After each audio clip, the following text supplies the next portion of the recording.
Welcome, everybody. I'm Mary from Harrison's Hope, and it gives me tremendous pleasure today to introduce a very special guest speaker to wind down 2025. It is the one, the only, Maggie May. Maggie May hails from Ireland.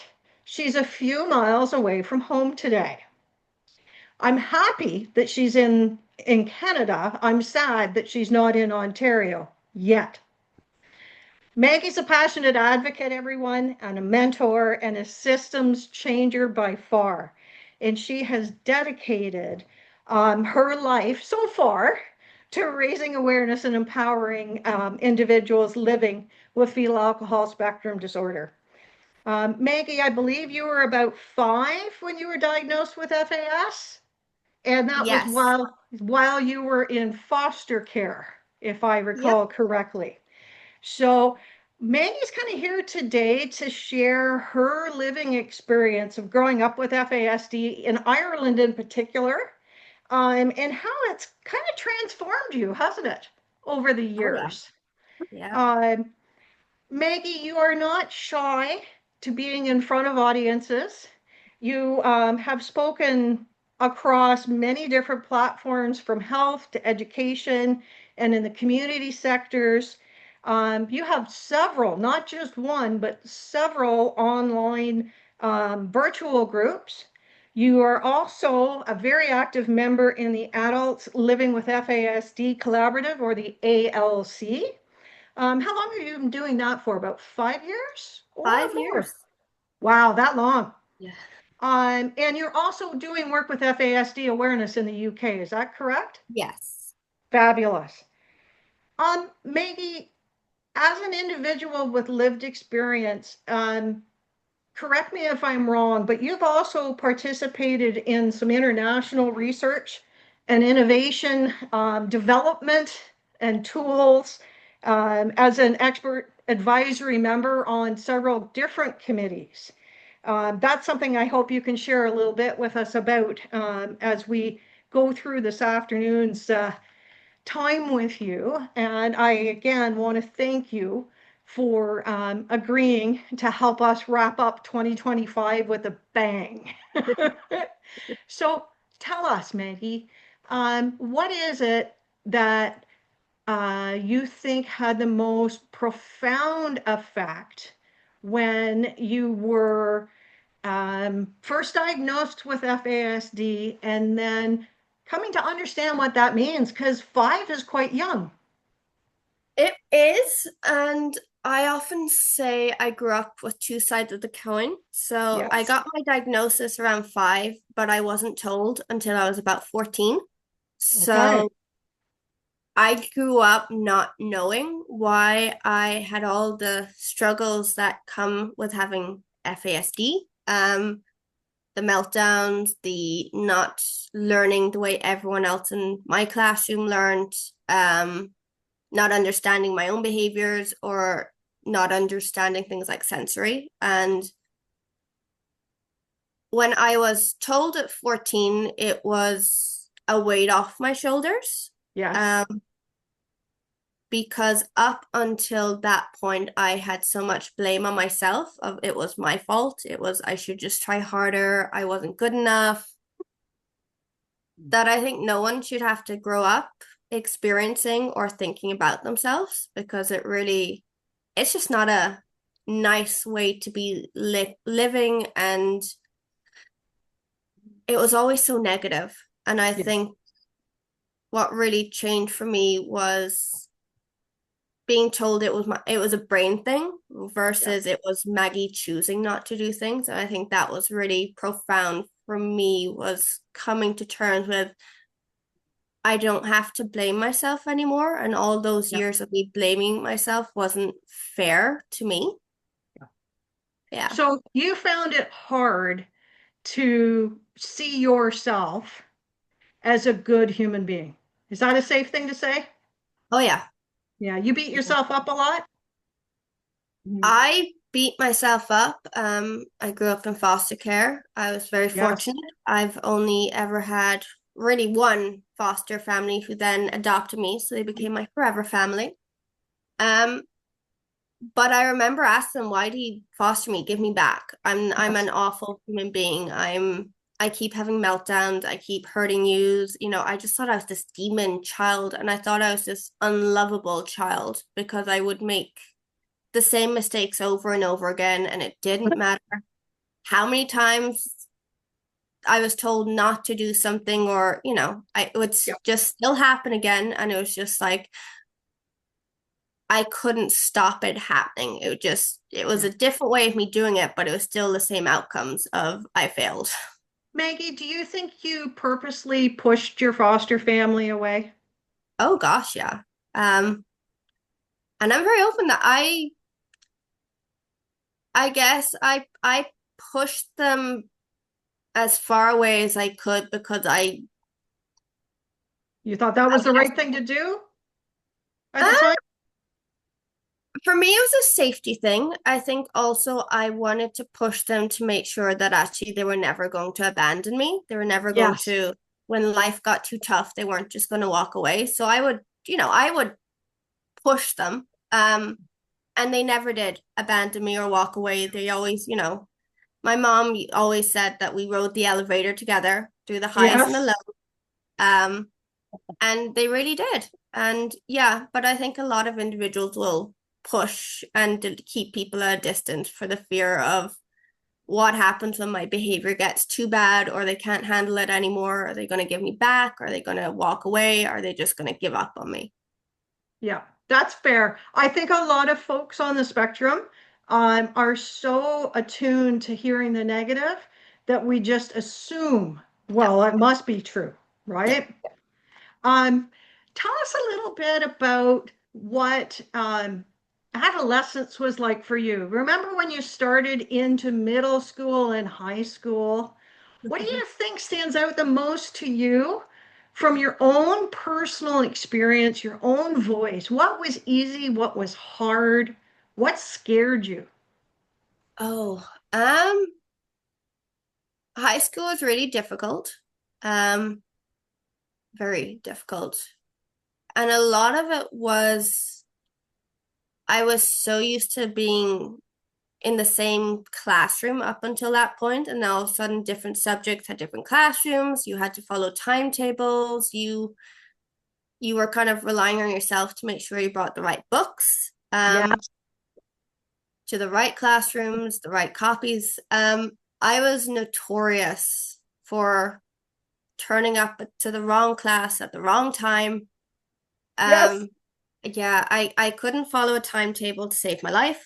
Um, and in first, my teachers, they thought after the first year I'd finally be able to read a timetable, and that just never happened.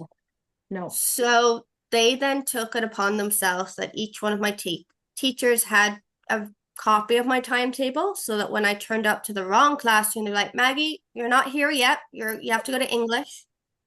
And what they did do then was I was never in trouble if I was 5 minutes late. Because they're like, Yes, you went to the wrong classroom again. Typical. So it was putting in something like that. I was notorious for being so scared that I bring the wrong book that I would just carry a year's worth of books in my school bag to make yes, sure that there's no way I could get in trouble for not having the right book, yeah. which meant my So, poor. did you ever use a locker, or were you a backpack kid who carried everything I was a everywhere? backpack kid. I had a locker. Um, there was a lot of issues with that with Sentry. It was always crowded. It was always, getting Yes, shoved around. And then it was trying to find the time to go to the locker. And very often I'd be running late. So I just wouldn't have time to go to my locker to get the right book. So I just figured, if they're all in my bag, I can just always have them with me. And sadly, I wore out a lot of school bags. At yes. one point, it was 10 school bags in a year. You, you probably hurt your back and shoulders a bit too. Oh gosh, yeah.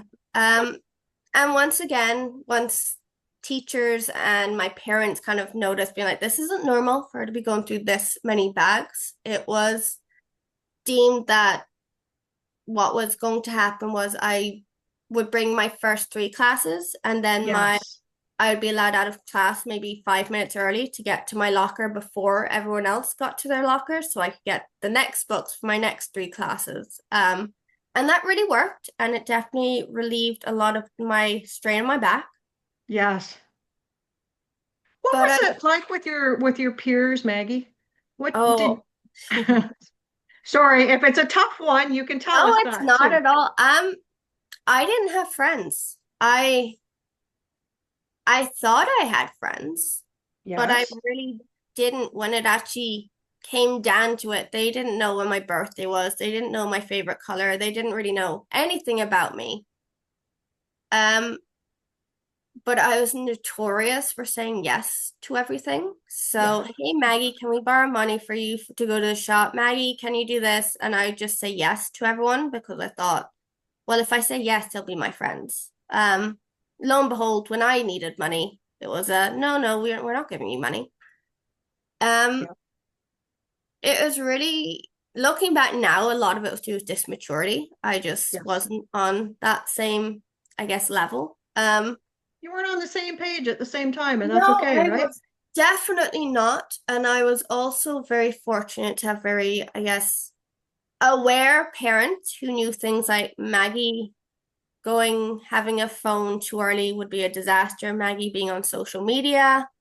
So, I am of the era where Snapchat had just come out and and I, wasn't allowed on it, which meant Yes. I was different from everyone else. Hmm. And things like, for my own, I wasn't allowed to go to the like teen nightclubs or any of that. So, looking at the time, I thought my parents were these wrap you up in cotton wool and we're so uncool and we're so selfish. And they just, looking back now, I'm so thankful because it would have been a disaster.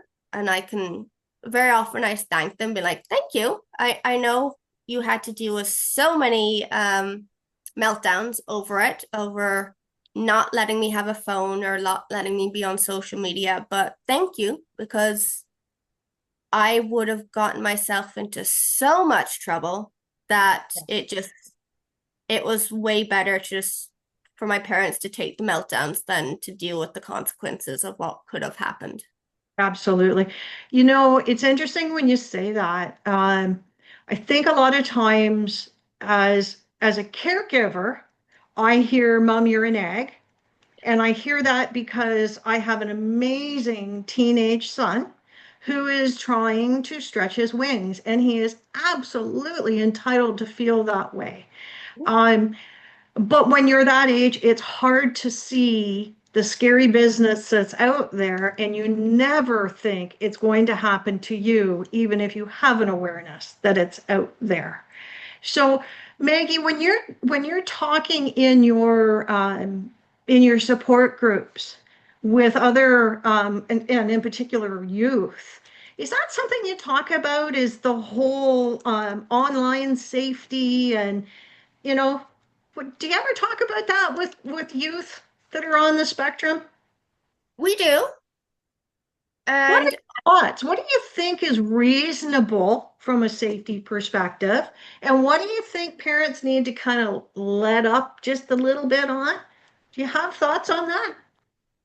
I think constant supervision. I know my parents were very much, when I eventually did get a phone, it was, checking emails or I had to be, in a main area space where, Yes. and a huge thing was, the rule was in order for me to be able to do that, I had to give them permission to be able, when I go to bed, they get to go through everything. Yep. It did help. My dad's an IT guy, so even if I Yes. needed something, he would find it. Yes. Um, Do you and find today's kids, though? I know Harrison definitely is far more IT savvy than oh yeah, I am. oh yeah, So I've kind of had to let off the gas a little bit on the monitoring, but I still stress that, hey, that's my phone. yeah. And if you can't use it safely, it comes back to me until you're ready. It's Mm-hmm. not never, it's when you're ready, we'll try again. Did your folks ever approach things with you that way? They tried. And They tell me, definitely how did tried. it make you feel? Because this is stuff caregivers want to know, Oh right? yeah. I think when you have FASD, time obviously isn't a thing. So not Yes. now us feels like that's in 100 years. It's never Yes. gonna happen. So we tend to have a little bit more extreme reactions, whereas I guess neurotypical is like, yeah, it just means not now. It doesn't mean never. Whereas we Exactly. will hear the never part. Does it stick with you longer because you're Yes. hearing, oh my gosh, this is forever? Yes. Yeah. Yeah, it definitely feels like the end of the world. So, so I should do things that are more time bound, like say, we're going to try again in a month or two Yeah, weeks. something where it's something concrete where you can like have a calendar and mark off every day so that you There we can go. see the progression. Yeah, Um, that makes a lot of sense. That would probably calm things down a lot in my household. yeah, Absolutely. Absolutely. And I think sometimes, as caregivers, we're so afraid that something's going to happen that we forget to include you in the conversation. yeah, it happens. Um, yeah, I know my parents, would with the best of intentions make decisions for me on what they thought was best. And then occasionally it would backfire when in fact I'm like, no, it was a disaster. What were you thinking? This is not Yes. what I need right now. Or Yeah. things like schools or social workers or other individuals to try and make decisions without including me of what do you think, Maggie? And do you think this would work for you? Who did you connect more with? The folks that gave you the opportunity to have the input? Yes, a Yeah. lot more. I always look at it like a holistic approach of involve everybody and really, Yes. if you're making a decision that's about me, you need to involve me. I mean, I get sometimes it might not be appropriate to have you in the conversation, but you can still, in subtle ways, still ask, hey, what would you Yes. think if this was to happen? Hypothetically, Yep. it's always to be person focused. And I think sometimes we get forgotten about. Yes. Maggie, when do you think, as caregivers, as parents, when do you think we should start trying to be inclusive with our kids' thoughts and opinions? Do you think there's kind of a magic age that, when they're early teens, you start including them? Or do you think it really begins from as young as you're able to say yes or no, I or think somewhere in between? I think everyone's different. I think for me, it would have been better as young as possible Yeah. because, things like sticker charts would never have entered my house because they, Yes. for me, were a disaster and are just unfair expectations. Yep. Uh, I agree. yeah. Um, and it's really funny because when we do know ourselves, we know what we need and we're usually very good at communicating things like, look, if I'm in a meltdown, I don't need you coming and checking on me every 5 minutes. I will come to you, or hey, all Yep. I need is a hot drink, Yep. or something like, you know what? All I need is a hug, and I will de-escalate, or I'll be much more calmer. Things like strategies. I mean, we tried every strategy, and then it turned out all Maggie needed was to go into a hot bubble bath with Yeah. a cup of hot tea, and Maggie was perfect for the rest of the day. And sometimes we come out with these out of the box thinkings of strategies that actually work better that no one had ever thought about. So I think it also allows us to become advocates for ourselves early on. Yes. So as early as they're really able, and it could just be something as keeping in mind, keeping things as concrete as possible, not giving us too many options, but at least Yes. letting us choose. This or this. Yes. Yeah. Um, it really makes a difference later on. Yeah. You're very, very close to your family. Yes. Can you, I'm thinking about how you've described your childhood and, the fact that today you're still just as close, and yet you're out there seeing the world, advocating. If your folks had approached parenting you differently, would you be as close to them today, do you think? Or is it the work that they did that made the difference? Uh, I think it's safe to say me and my parents were not always as close. We definitely Yes. went through quite a few rough patches. Me and my mother in particular are both very dominant women who think that our No. are the right ways, and come hell or high water, it's our way or the highway. So we would butt heads quite a lot. Um, and there was other things happening in my household, which meant when Yep. I was a later teen into my 20s, I had to figure a lot of stuff out on my own. She Yep. was not available to be my sounding board or to be my advocate anymore. So I had to Yes. learn a lot of how to do it on my own. Um, these days we're closer. I mean, we're Yeah. getting back on track, but I think if they had parented me differently, I probably would have still be pushing them away. I mean, Yes. I was a child that didn't say I love you until I was about 10 or 11, and I didn't give them hugs until I was maybe 13. Yeah. And that wasn't because they did anything wrong. It's just I was still Processing. processing a lot and still think I was this unlovable child. Yeah. Um, but I think it's also natural for us to kind of go back and forth of being really close and then maybe Mm. having some distance and then coming back, or we go our own way. I will say 5 years ago, my parents never thought I'd be able to get on a plane on my own and travel to different countries and be surviving. So Yep. that was something that I think took everybody by surprise when I'm like, no, no, I'm going and I'm doing it on my own. And no, you don't need to come with me. I'm good. Um, but I think what allowed that to happen was to make sure that there was going to be structures on, say, the other side when I got off the plane of Yeah.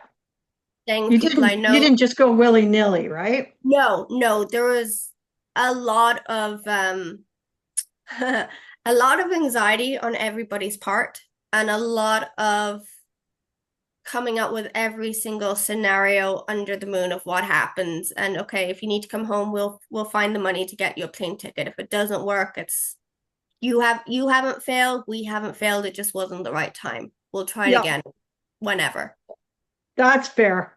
How did you feel about that? Like the first time you went on a flight by yourself, were you terrified I or were was you excited? I was terrified. Um I'd done a little bit around Ireland, or I traveled a lot on planes with my parents or family, but never on my own. So the first time I flew properly on my own was going to Canada, which involved three different airport changes and different flights, and um, And were you successful in arriving at your end point? I got there eventually, and thankfully, I was messaging everybody crazy. What do I do? Is this okay? When am I meant to collect my baggage? And everyone knew that, so they all had like their phones on very loud notifications so that they could respond if anything did go wrong. Yeah. But the reality is you did it. Yeah, I did it, and I didn't at that time I didn't realize just how much of an achievement it was, because I Yeah. guess I was like, oh, everyone could fly. And now I'm like, no, no, no, it's a miracle I didn't get on the wrong flight or miss any flights or, Absolutely. yeah, Yeah. Because it can happen. It can happen to anybody, yeah. Oh right? yeah. And I don't know about you, but I find even today, I have traveled a lot, both as a youth and teenager with parents or other caregivers. And then I traveled on my own for work, and sometimes with a group and sometimes by myself.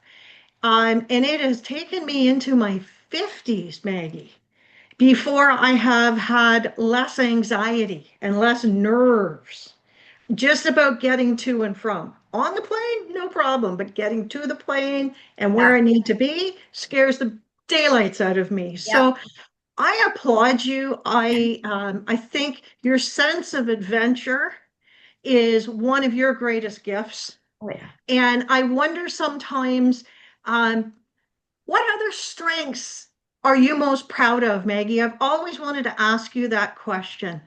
What is it that you think makes you uniquely Maggie May? I think it's that I love talking. I mean, I could talk for all of Ireland and every other country. I think I could talk the ears off everybody.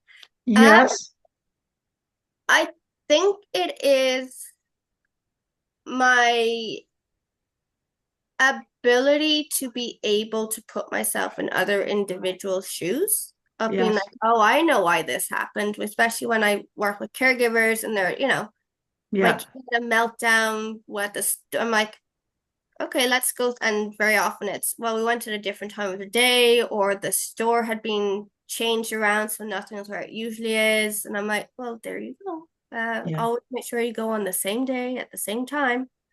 yeah, Um, I think it's my ability to be able to be insightful and being yes, okay to share my vulnerabilities and being knowing that it's okay to be like, no, you know what, I very often I have science experiments in my room because I've forgotten to take cups or plates or food out, and different types of penicillin, I guess, is growing in things.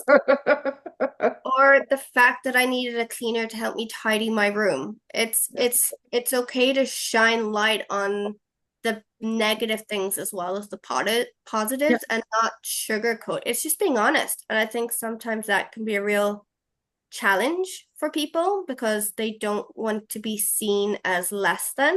Um, yes, but I'm also a huge advocate that everyone needs help, even if absolutely. you have ability, and that it doesn't make you less than a person. It's okay to ask for help. Everyone uses help, whether it's using a phone as a support. I mean, Yep, everyone uses their phone for something. Um, absolutely.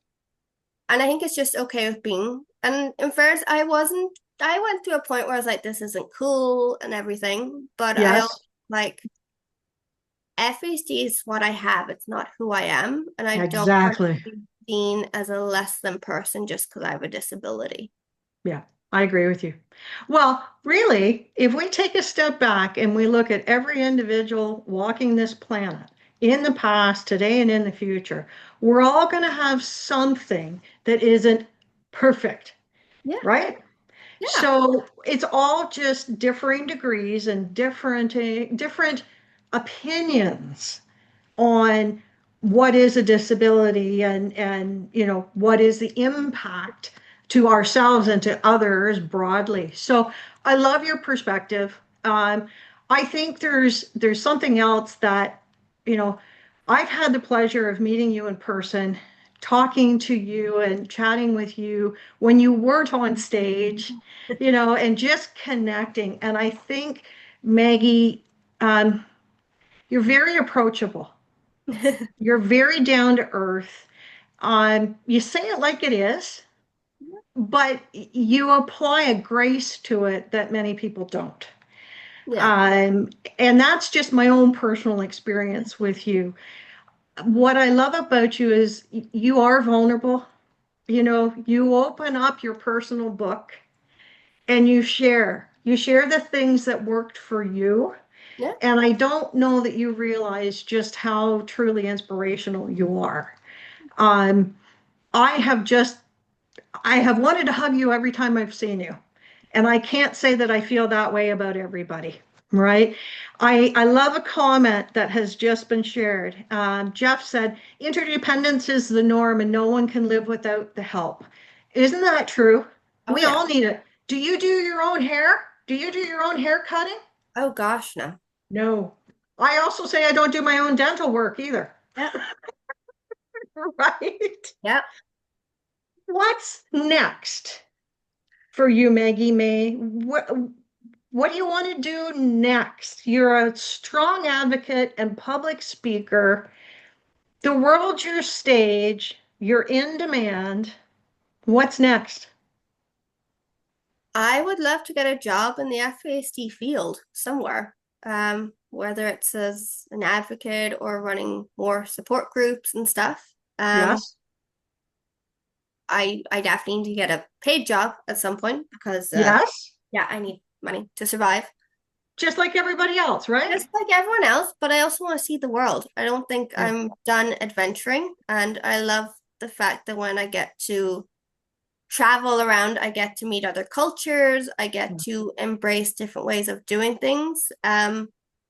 But it's all about not just take, take, take. It's giving and taking. I always take something away from Yes. every person I meet, every experience, every conversation, every story, every strategy, as I'm still looking for strategies to help me in my own life. So I Yes. love being able to talk with people and be like, oh, I haven't thought of that strategy. I'm going to borrow that one and see how it goes for me. And I think that is so key that it's about sharing our experiences and coming together and working together and not being so separate. I think that's Yes. something I struggle in the FAC field is you could have 20 different FAC groups, but none of them talk to each other. And I'm like, but if you talk together and share your knowledge, you are stronger, you are more, Absolutely. it benefits everyone. We're all in it for the same reason. So let's talk, let's share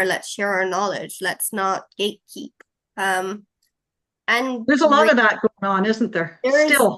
yes, there is an awful lot of that, and I'd love for that to lessen and for things to be a lot more accessible to everybody. Um, because we're all in it, and FAC is about individuals. And I think I always want to ensure the living experience and the voice is always represented. There's nothing worse, I feel, than when I go to a conference and there's no one with FAC presenting or on stage or having that perspective put across, because I think that's not fair to anybody. And I think the feedback I've always gotten is people learn more from the stories and from the individuals than they get from the doctors or the teachers. And that's what they remember. And if we're Yes. trying to, raise awareness and find ways of supporting individuals, then you want people to walk away with things that they remember. And I Yeah. think that's my mission. And I'm very grateful to have an amazing mentor, RJ, who has taught Yes. me a lot and has definitely changed my outlook. And he's always pushing me to try different things and go into different areas. So, yeah, I'm very excited for what's up and coming. Maggie, with that in mind, I know that you've participated in several research committees. So, can we talk a little bit about that? 100%. Tell me what got you involved in it to begin with. How did that happen? Um, I think that was the ALC's way of testing me to see if I'd be a good fit. I'm pretty sure Yes. that's what it was. My first project that I guess I participated as an honorary member of the ALC was with the My Health Coach app being done by Yes. Rochester University. Yeah. That's with And Dr. Christy Petrenko, right? yes, it Yeah. is her amazing team. And it was my first step into doing anything researchy. I Mhm. guess up until that point, I always thought researcher was only for people who had letters behind their names or who had gone to. So But I'd we never have even letters behind our thought names too, right? we do now. Yes, we do. But yeah, I'd never even thought about anything to. I was like, nope, nope, not smart enough to get involved in that area. But I can safely say it's been an absolute joy. And Yeah. I've loved every minute of it and still do. Of it was them asking us what would help us, what would help people with FASD. And, a lot of things, we threw everything at it, including the kitchen sink, the bathtub. We had a list of like 50,000 things. We're like, oh, this would help, this would help. And we had to narrow it down. And I think one of the things we all as a group have come up with was like, look, what happens when parents aren't around anymore to remind us to do things or Wow.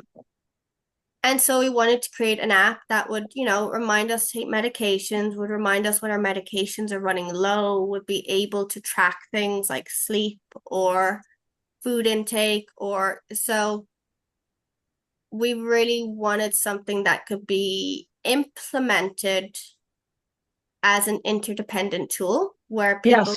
can use it alongside with parents or if they're living alone. Um, and what we did do was, technically there's separate apps for all of these, but you need to Yeah. have 20 different and remembering to do it. And as we all have FASD, it was okay, well, we all have memory issues. So what's a fun way of making sure we're not feeling nagged to do things? So things like, we have positive quotations coming up every day or some new interesting fact about FASD. And a huge thing that we really wanted was, and boy, we spent months on this one, was so many months on just one detail, which was we wanted it to be the language had to be FASD friendly. We didn't want Yes. anything no one could understand. So we spent months going through every sentence, being like, is this the right word? Is this not the right word? And so we made it really FASD friendly language.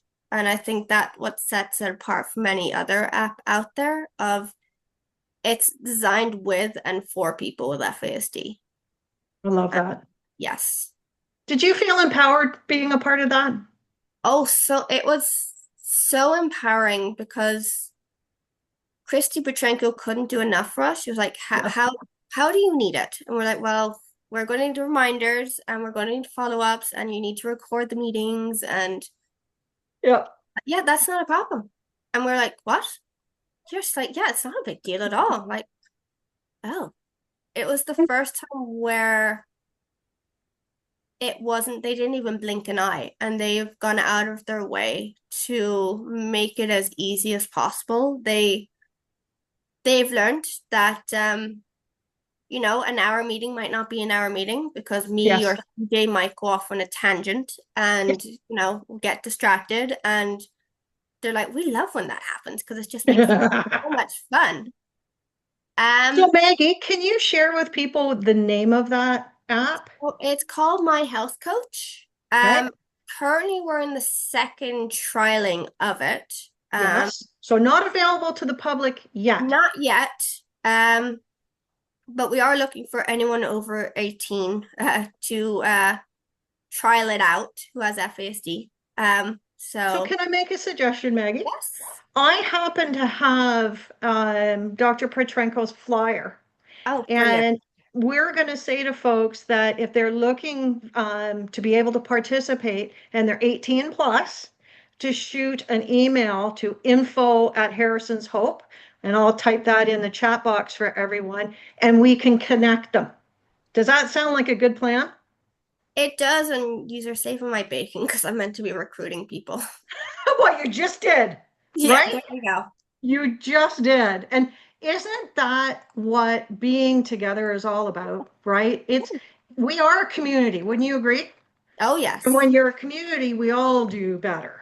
Yeah. So I'm going to put info at Harrison's Hope.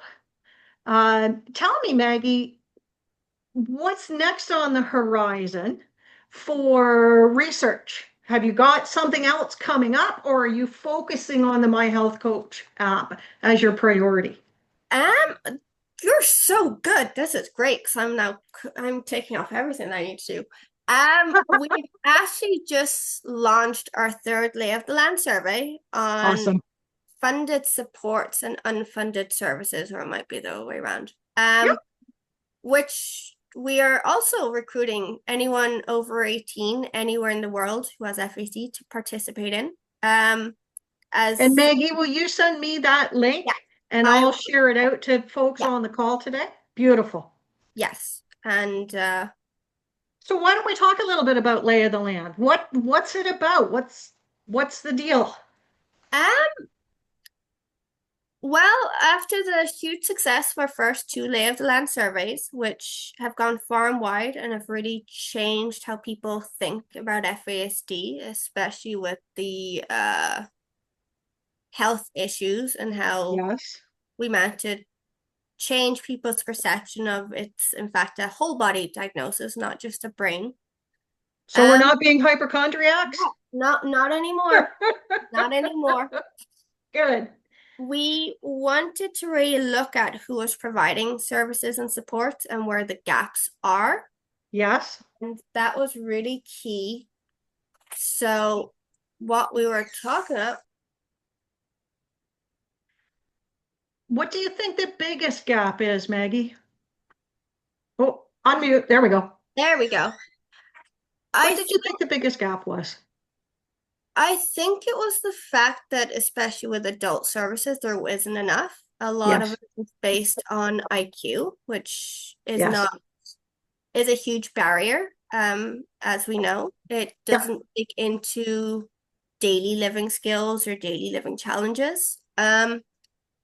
And what we wanted to know really was how much services was being provided unpaid and Yes. who was providing it. So then when we hopefully get enough respondents, we can then be like, look, go to organizations or government bodies and be like, look, this is actually where you think your money's going, but in fact, it's not reaching It's who it not. needs to reach. And it was an area that we couldn't find anything that anyone had really done anything on. So we're like, okay, well, we're going to do it then. Um, Amazing. and we launched it in September, and so far we've had 90 respondents, which is Amazing. really great. And But you want more, right? yes, if we could get up to 500, that would be great, people.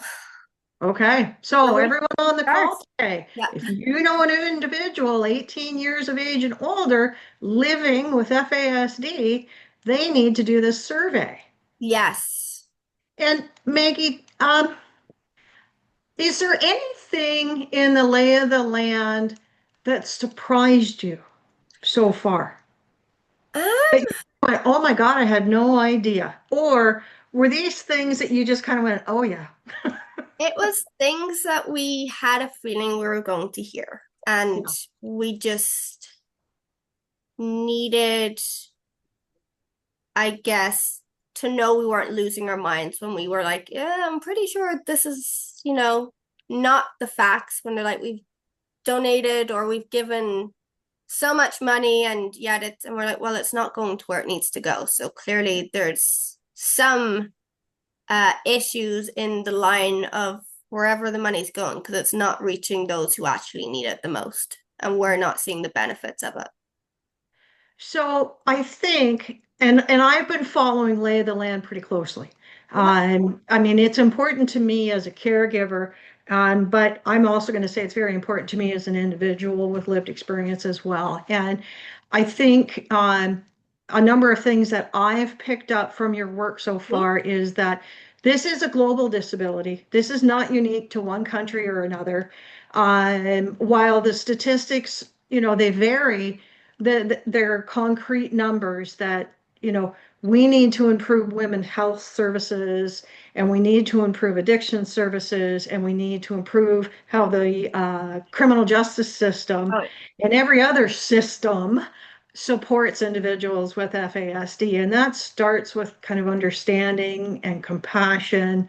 I always like to tell people, Maggie, and I'd love your what you think of me saying this, that, you know, when someone is out in public and struggling and having a hard time, and they're an older individual in particular, I think many people go, oh, I wonder if that's dementia or if that's Alzheimer's. And we give that person grace, yeah. right?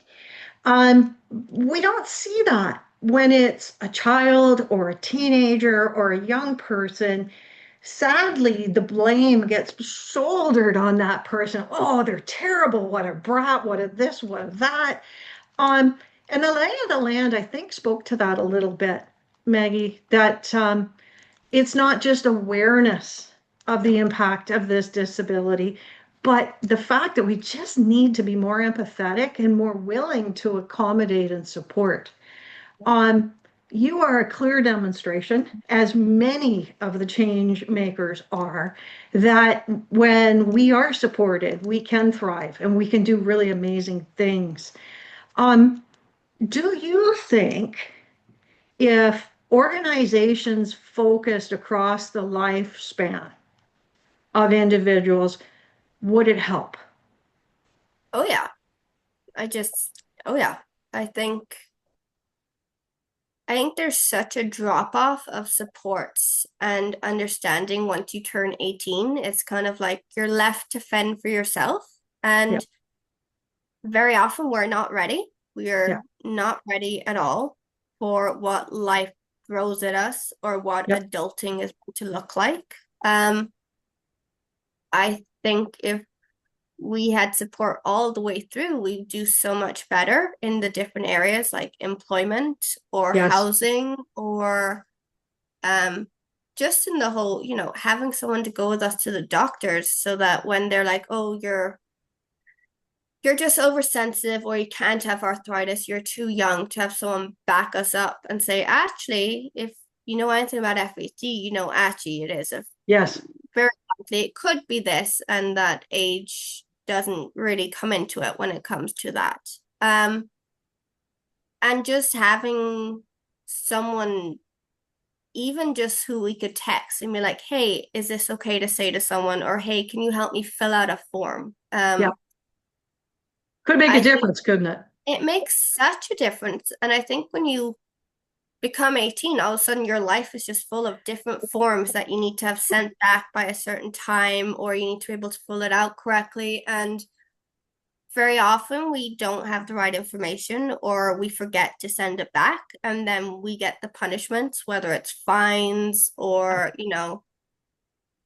things like paying rent. Very often we'd forget to pay rent. And, if you forget to pay rent, very often you lose your housing. And then what happens? So I think having supports that are consistent throughout your lifespan is so important. And I think consistency is the real key word for that Yeah, to make it a success.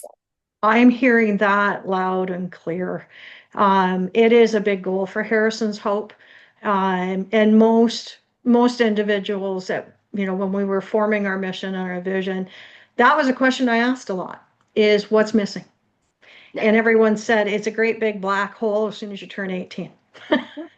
And I also heard from many adults, ranging in age from, I would say, mid 20s right up to their 50s, for those of us that, know in our 50s that we have this disability, that, we all do better when we know better.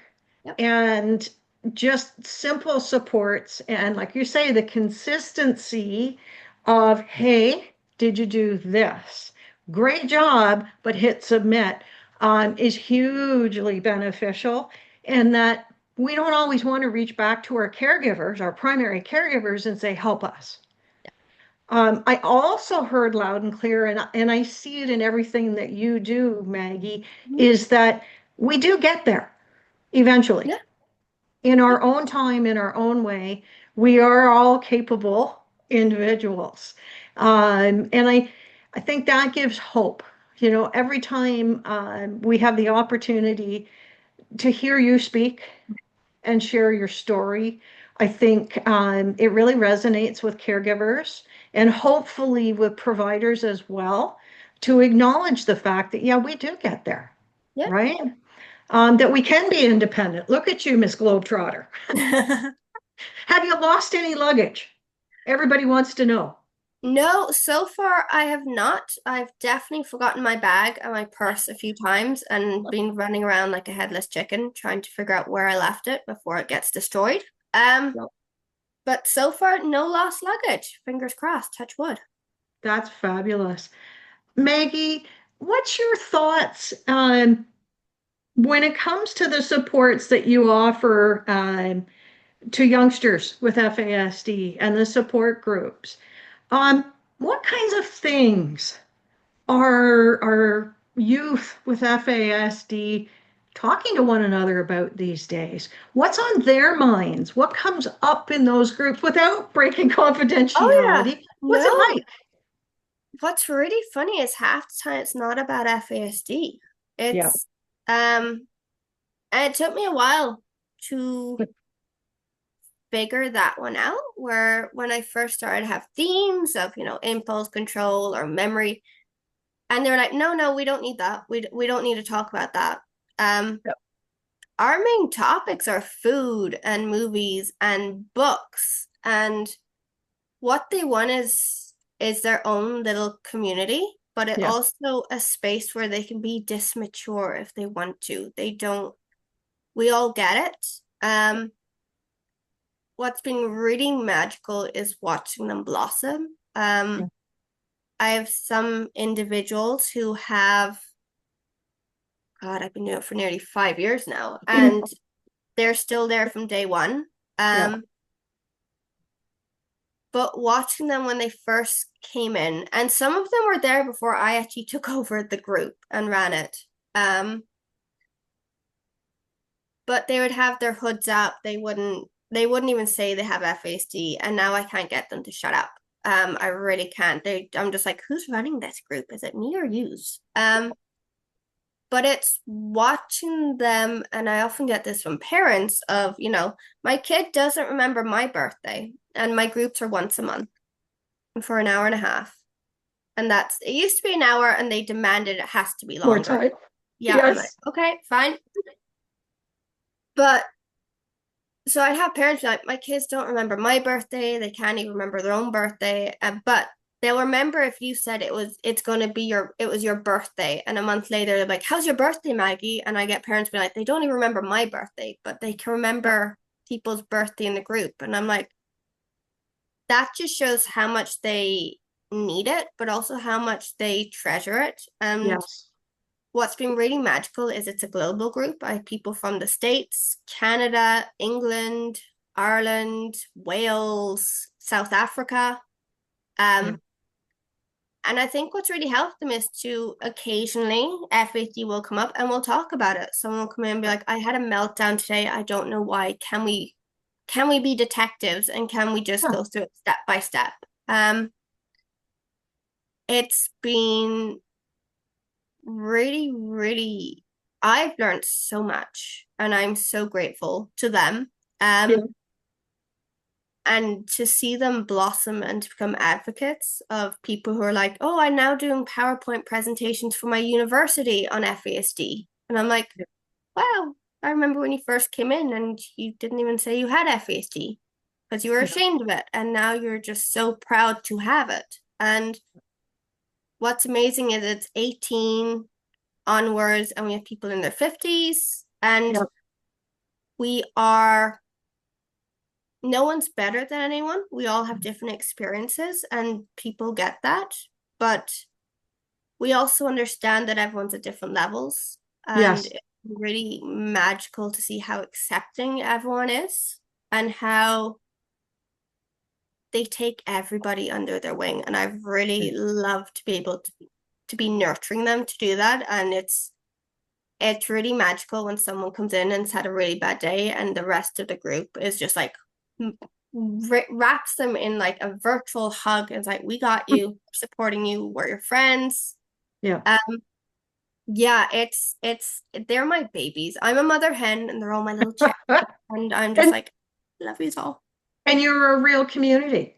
Oh yeah, it's a community within a community, and it's ones that they keep coming back to even when their life has gone Yeah. really down the drain, or they're really, it's the one thing like, no, no, I wouldn't miss this for the end of the earth. I will not miss this. It is the highlight of my month. When I've had a really bad month, I know I have this Yeah. to look forward Forward. to. Yeah. Maggie, will you send me Yeah, the information on the group? of And course. what's the youngest At age? so 18 onwards Okay. currently. Okay. And what day do you meet? Is it a It is set day in the month every or?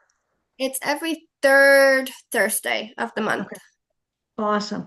So, folks, if you have individuals living with FASD that are 18 plus, This is something else for them. This is where that black hole is changing because of Maggie and others offering their time and their compassion, right? Maggie, I think you need to write a book. One day, I'll Yep, add that onto my to-do list. exactly.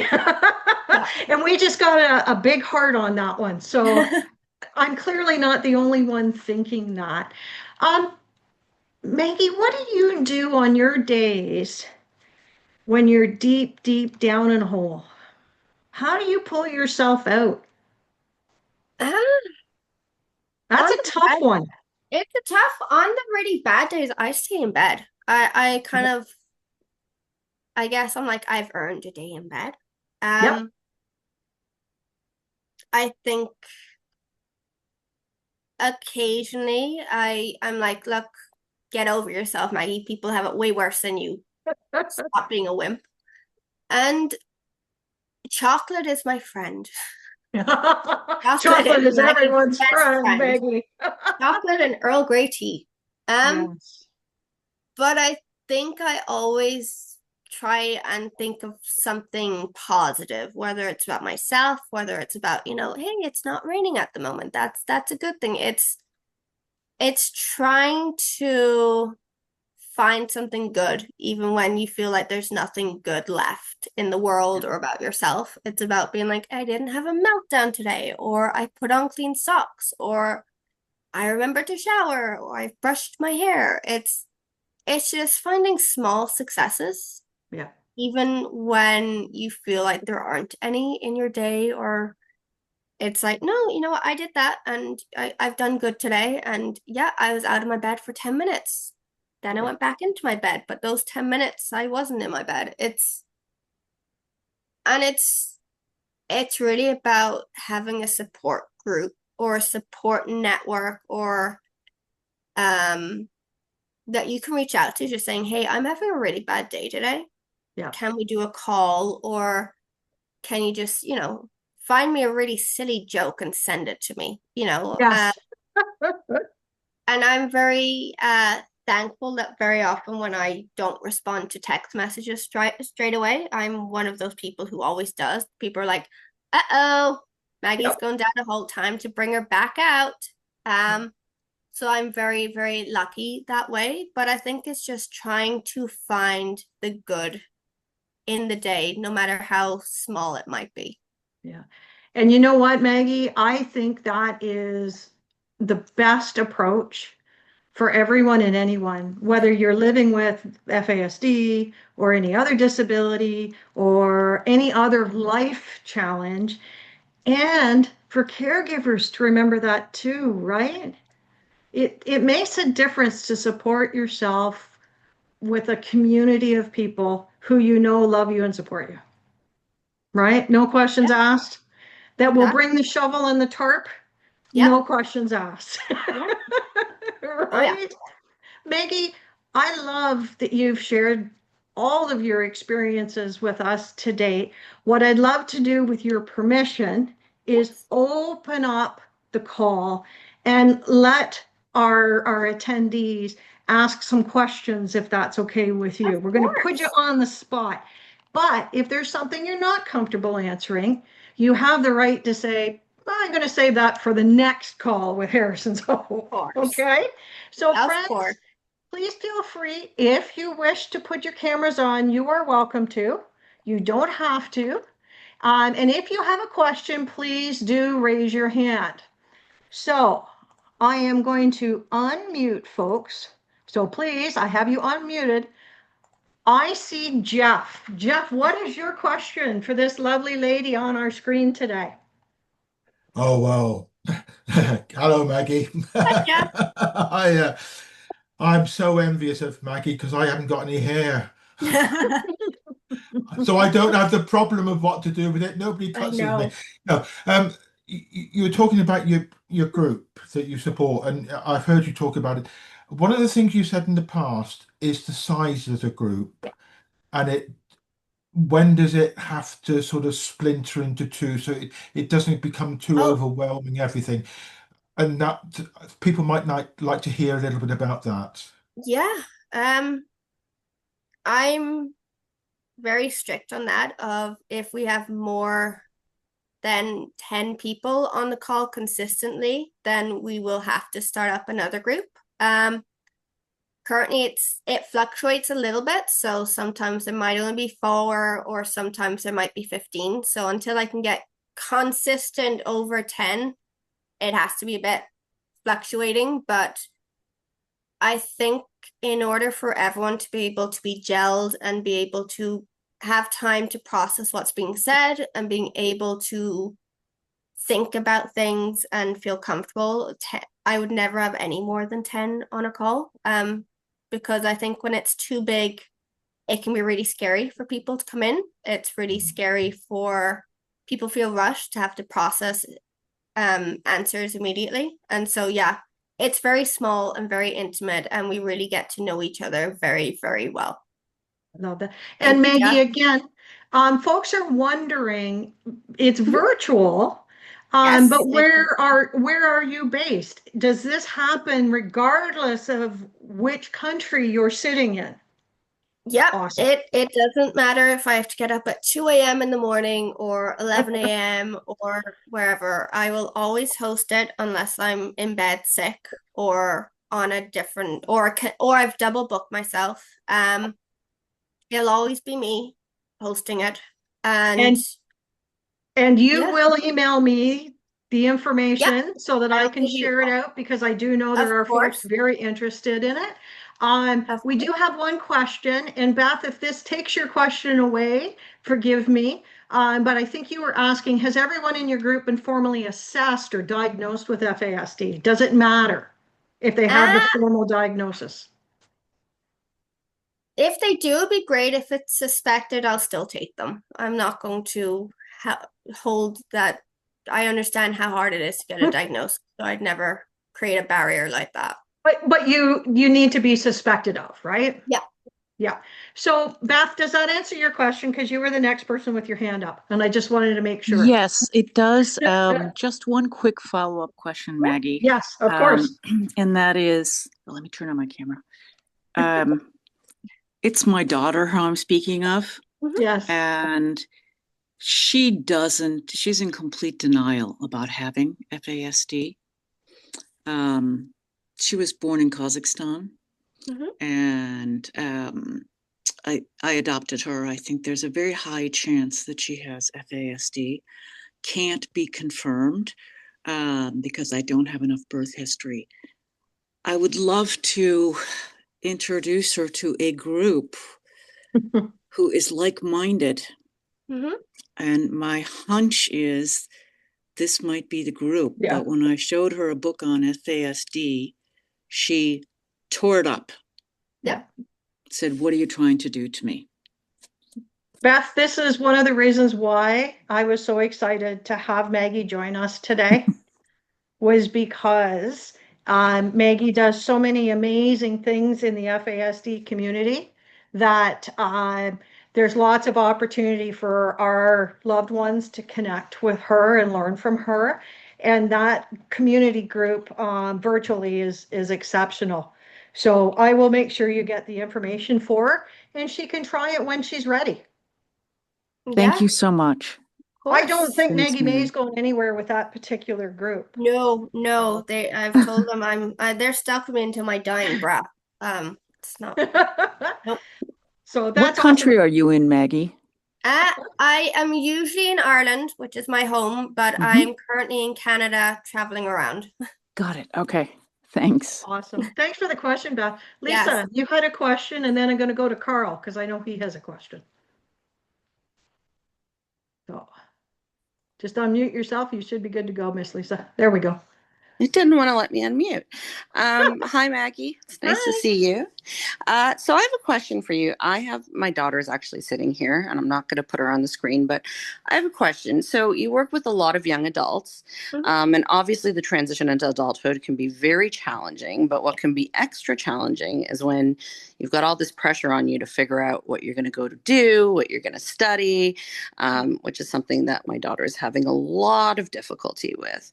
What has been your experience sort of helping other young adults, people 19, 20, sort of work through this process? And what's your sort of, one piece of sage advice for someone who's just entering adulthood and just really struggling to figure out what to do? Yeah, that is a great question. I think,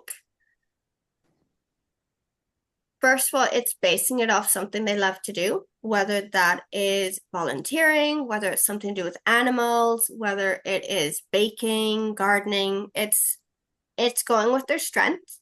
There's no point doing a course or going into university and studying something that you have no interest in, because then it's just a hassle. It's really about strengths first. For me, I discovered that the hard way after spending a year doing psychology and being like, nope, no, this is not for me. And I went to work on an egg farm, which actually was really good for when I did it, because it was I got to learn a lot about myself. It was the same steps every single time, so there wasn't anything new. It created a routine. I got to meet loads of people, so I really got to harness in people skilling, which I wasn't the best at. So I think it's maybe doing like a list of what you love to do, what you like, what your passions are, and then going from there. And I think it's also changing what you think you have to do. I thought, to be a successful adult, I had to go to university, I had to get a degree, I had to get a full-time job. And in fact, no, thank you. No. I had much more enjoyment and success out of volunteering and doing practical things. I'm now a candle maker. I make beeswax candles and I can sell them. It's also about, for me, part-time is the only way I can do it. I get burnt out if I do anything full-time. Yeah. So it's really about just changing perceptions of what success is and really going with a strength-heavy focus on whatever career or studies that she might want to do. Wonderful. Thank you. Great question. Maggie, we've got some feedback here that says, what a fabulous young lady you are, Maggie. I'm wondering what helped you learn how to manage friend relationships. Tell us a little bit about friendships, Maggie, and how you managed in the past and what you might be doing differently today. Is everybody a friend? Well, I struggled with friends. Yep. Because boundaries are very abstract, and I was someone that if I texted someone and they didn't respond straight away, clearly they didn't want to be my friend, or I would blow mundane things out of the water of, oh my God, they were terrible friends, so we can never be friends ever again because they didn't like my picture on Instagram. It was things like I really struggled to understand how you could have a fight on a playground one day and then go into school the next day and all of a sudden you're back to being best friends. It's very confusing. Friendships are very, very confusing. But when you have FASD, they're also exhausting. It's energy. It is so exhausting. Things like birthday parties I can't do because I don't enjoy them. They exhaust me to the point where I'm out of commission for a week because I've used all of my peopling energy on that one thing, trying to keep up with different conversations and make sure everyone's happy. It's hate it. I'm someone who has maybe one or two friends, and that's it. And that's not because I'm isolating myself. It's because I don't need to be surrounded by a lot of people. It just Yep. ends up exhausting me. It's about if you don't have loads of friends or you're not maybe participating in group activities, it's less anxiety, it's less exhaustion, it's less things you have to process, it's just a lot of people think that if we're not surrounded by people, we're isolating and we're lonely, and very often that's not the case. Very often we survive better with less people in our lives or Yeah. less being in group activities, and we are very picky then. And very often, the few people that we choose to be involved with in our friendship groups are the people that stay with us for lives and who actually Yes. know us the best. You know, Maggie, that is an incredibly intuitive, abstract answer.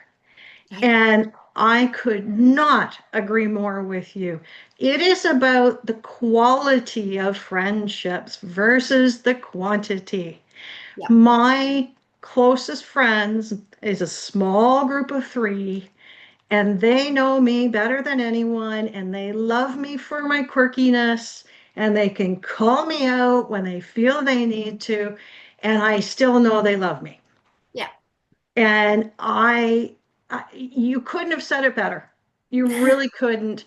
Friendships are about the close people that we choose to Yeah. have in our lives.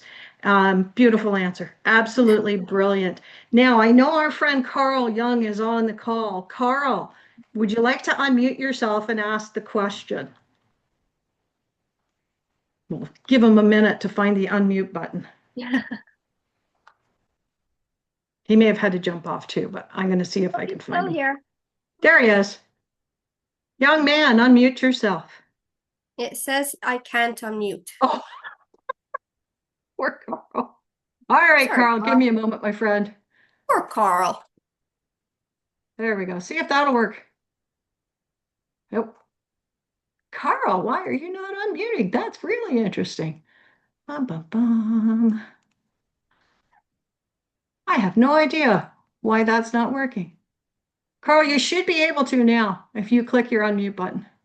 There we go. There you Yeah. go, young man. Look Yes. at that shoulder movement. I promise not to wax pontific on anything major because this isn't my call. So, but I had the great honor of I was sleepless one night at the international conference last spring, and Maggie and I ended up having a long conversation in the hotel lobby. And just a incredible person all the way around. Thank This you, is Maggie, for speaking. Um, I was diagnosed at 52 and for the longest time could not understand the Yeah. sensory needs that I have. How do you recognize those in yourself? And how do you handle those if you don't mind Oh, answering? of course. So when I was much younger, I would fill my Wellington boots with stones, and gravel, and people just thought I wanted to be taller. That was not the case. In fact, I couldn't feel my feet. So this was a way of me being able to feel my feet and be able to know where my feet were. As I got older, I was very clumsy, always falling over my own feet and bashing into things because I guess I didn't understand where my body and limbs ended and began, even though I'm really short. Things I had sensory integration therapy, which really helped, which really taught me things, I'm someone who prefers weighty things on my bed. So I've yet to invest in a weighted blanket. So very often you'll find my bed just filled with laundry because that gives me the weight I need and it means I don't have to put it away. But it's also things like smells and noises I've had to figure out. Of I'm someone who also has oversensitive hearing. I can hear stuff that are happening like 10 doors down. And so I'm the best eavesdropper in the world. I can pick it all up. But it means that I'm also very hyper sensitive to things like alarms or loud bangs and stuff. I will jump every single time, which my parents love, because I'll just jump if they pop out of anywhere. I think it is understanding what sensory issues are yours.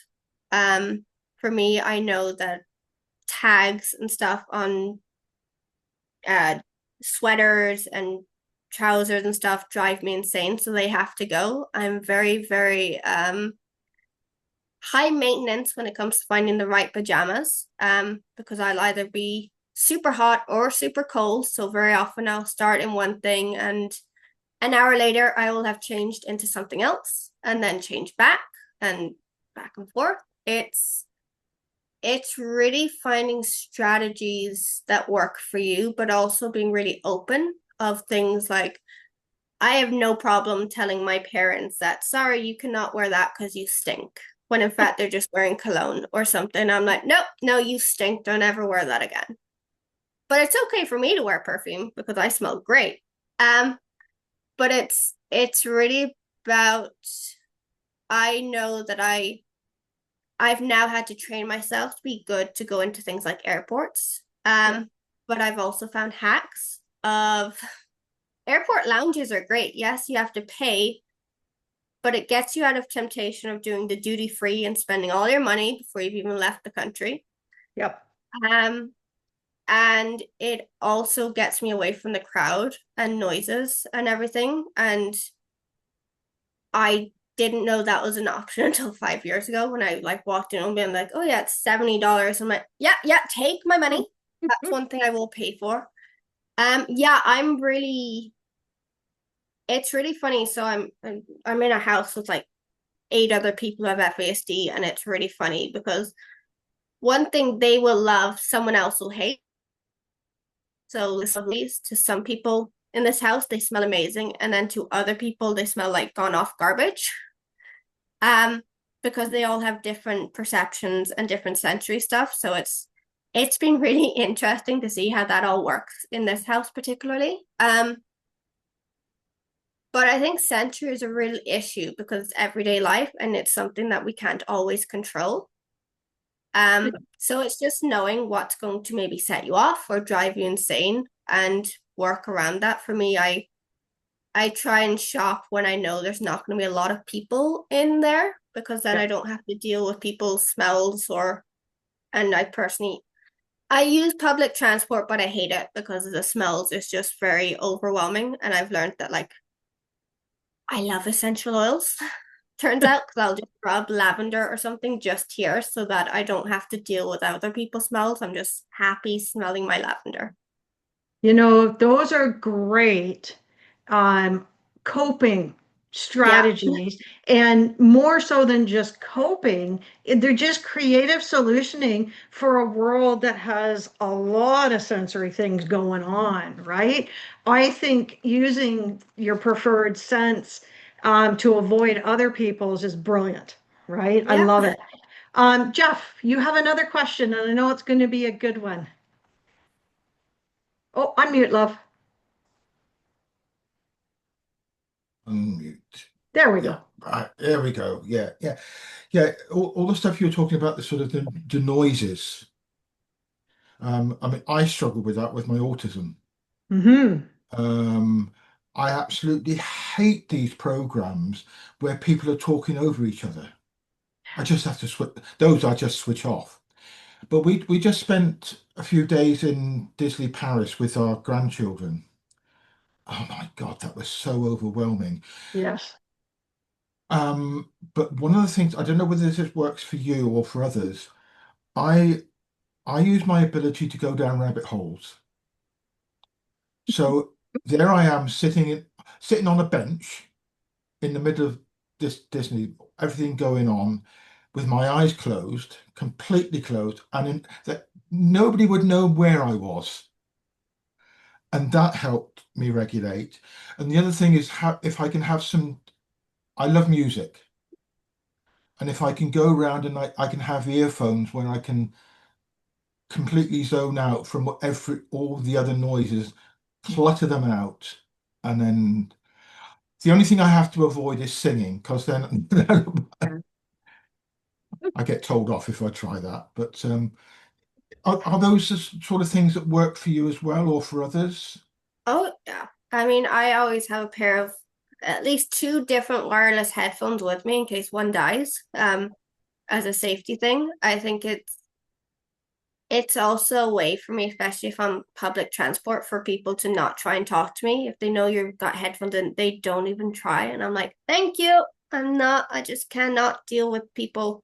It works great sometimes on airplanes, but people are much more chatty on airplanes. I will give you that. Um, I also find audiobooks are really, really good. Especially, if all I'm wanting is to sit in a cafe and drink a coffee and stuff, I find that sometimes when I have a book, people still come up and talk to me and stuff. Whereas if I have headphones in and I'm listening to an audiobook, I'm still getting to use my imagination with a story and get involved and drink my coffee. But people are not going to come and be like, "What book are you reading?" And oh, I've read that book and da da da da da. And I'm like, spoiler alert.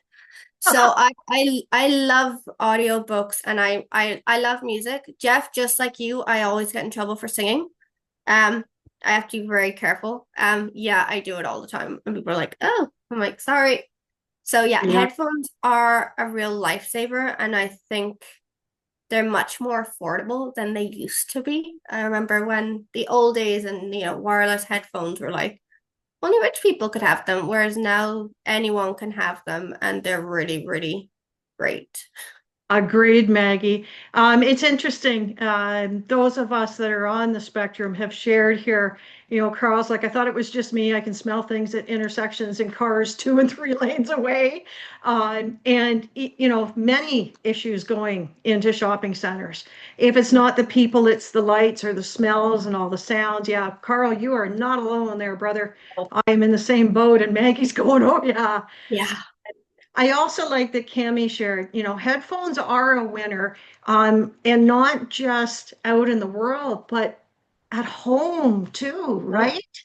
Yeah, I have hearing aids, and I love the fact that my phone is programmed to go directly to my hearing aids. So I can have something on as loud as I want, and no one else knows what I'm listening to, and it blocks everything out. It is amazing. So, Maggie, man, do I get that perspective. Now, I don't know how we did it, except that we have an incredible special guest today, but we had just flown through an hour and a half. Maggie, I want to thank you. Um, it was really important to me for the families and our friends of Harrison's Hope to really close 2025 with a very special guest speaker. And my friend, you nailed it. You sent it way out of the ballpark. You're going to make it really tough for next year's December to close the year out. So I want to say thank you on behalf of everyone that's on the call today. From my heart, I am so grateful that you are the amazing human being you are, and I am Oh, grateful to call you friend. well, I'm very grateful to call you my friend. I'm so grateful for you inviting me to be on this call. I've had the most fun I've had in a long time on this call, and it's always really lovely to be speaking to such an open audience who's really, and I also want to thank the audience, because you're here for making your kids or your adults or someone else's lives better, or to get better understanding. And that I'm going to thank you on behalf of whoever it is you're supporting who may not be able to, because it really means a lot to us. And so yeah, thank you for coming out. Awesome. Everyone have a phenomenal day, what's left of it, depending on the time zone you're in. Miss Maggie, I will be in touch with you for Okay. future opportunities, Wonderful. and I'll connect with you about getting the information on your group, so that Yep. I can share that out more broadly with the folks on the call today. Everyone, thank you so much for joining us, and have an amazing, amazing day. Take care, all.